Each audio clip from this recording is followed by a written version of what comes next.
முதன்முறையாக அறுபடை வீடுகள் வந்து தரிசனம் பண்ணுறாங்க அப்படின்னா நீங்கள் பக்தர்களுக்கு என்ன மாதிரியான விஷயங்கள் வந்து சொல்ல விரும்புகிறீங்க சார்? ஃபஸ்ட்டு தடவை அறுபடை முருகனுக்கு போகிறவங்க இச்சாசக்தி, நானாசக்தி, கிரியாசக்தியை பெறுவதற்கு ஒரு படை முருகனுக்கு 3 நாட்கள், 6 3 18 நாட்கள் இருக்கணும். இந்த அறுபடை வீடு போகக்கூடிய பெண்கள் தயவு கூர்ந்து 18 நாள் விரதம் இருந்து போங்கள்.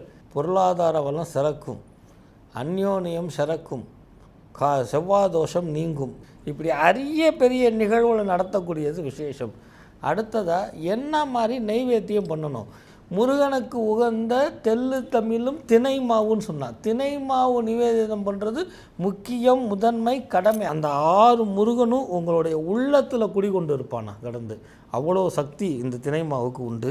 ஆக முதலில் போகக்கூடியவங்க விரதம் இருக்கிறவங்க அறுபடை வீட்டுக்கு இந்த பச்சை கலர் ட்ரெஸ்ஸு வஸ்திரதானங்கிற அந்த கோடி துணி உடுத்துறதும், வாழைப்பழம், தேங்காய், வெத்தலைப்பாக்கு, அது தேங்காய் இல்லாட்டினாலும் வெத்தலைப்பாக்கு நிவேதத்தை பண்ணுறதும், துணை மாவுன்னு சொல்லக்கூடிய தினை மாவு படைக்கிறதும், உங்களுடைய முருகனை உங்கள் உள்ளத்தில் நீங்கள் போவதற்கு முன்னாடியே உங்கள் உள்ளத்தில் உட்கார்ந்து உங்களை வழி நடத்தி அவனுடைய ஆசீர்வாதமும் அனுகிரகமும் உங்கள் வாழ்க்கையில் ஒரு காலமும் திண்டாட்டமே இல்லாத செழிப்பமான வாழ்வை கொடுக்கக்கூடிய அரும்பெரும் கடமையை பின்பற்றுவோம், பலன் பெறுவோம், உயர்வடைவோம்.